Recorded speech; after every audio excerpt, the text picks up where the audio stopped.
il n'y a pas de but qui serait d'éliminer les émotions. Les émotions sont la vie, et c'est librement qu'elles apparaissent. Nous en souffrons lorsque nous ne sommes pas au clair avec la nature de ces perceptions. L'émotion de la colère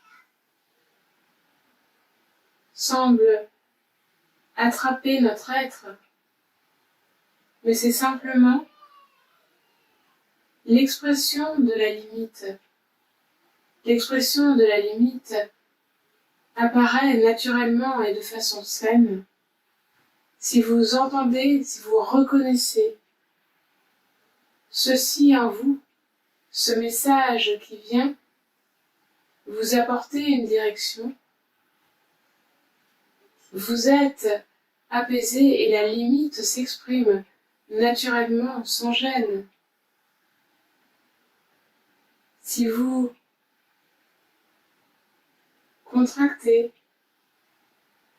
refusez, ne reconnaissez pas la légitimité de cette limite qui s'exprime, alors vous pouvez ressentir ce que l'on appelle la colère. Et la colère a très mauvaise réputation, mais ce n'est que de la limite. C'est de la limite qui a besoin d'être entendue. Parfois, il s'agit simplement d'oser, de s'autoriser, de reconnaître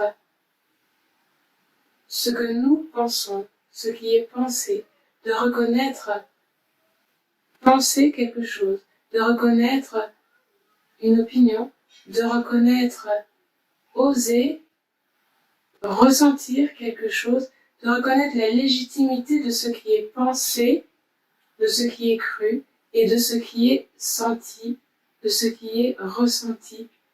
Non pas la légitimité d'une histoire, mais bien la légitimité de ce qui apparaît, puisque cela apparaît. Et c'est innocent, et cela ne fait rien de vous. Parfois, vous ne pouvez pas exprimer vos limites, mais si vous reconnaissez pleinement quelles sont vos limites en vous-même, la colère ne se déploie pas, ne vous enferme pas, ne vous peine pas.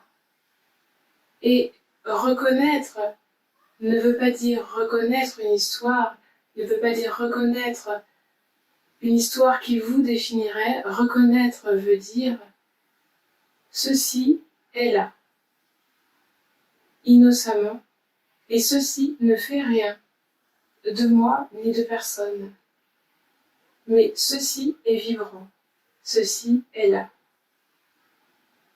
Cela qui est là, cela ne fait rien de moi, et cela ne tisse pas de futur, cela ne dit rien de la seconde suivante.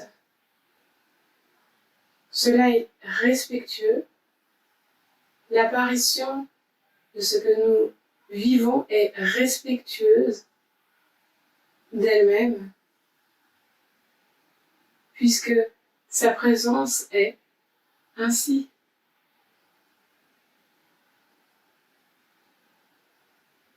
Les émotions ne sont jamais à combattre, les pensées ne sont jamais à combattre. Comment pourriez-vous être en sérénité si vous retenez ce qui ne fait qu'apparaître spontanément, sans responsable et sans définir qui que ce soit? La souffrance est vraiment l'expression d'une lutte pour ne pas permettre à la vie de se déployer. Et le naturel l'écoute qui se déploie spontanément est toujours le bon sens, la sérénité, le repos, la résolution spontanée, avant même qu'il y ait possiblement une scission en nous-mêmes. C'est dans cette écoute très fine que la présence se déploie chaque instant.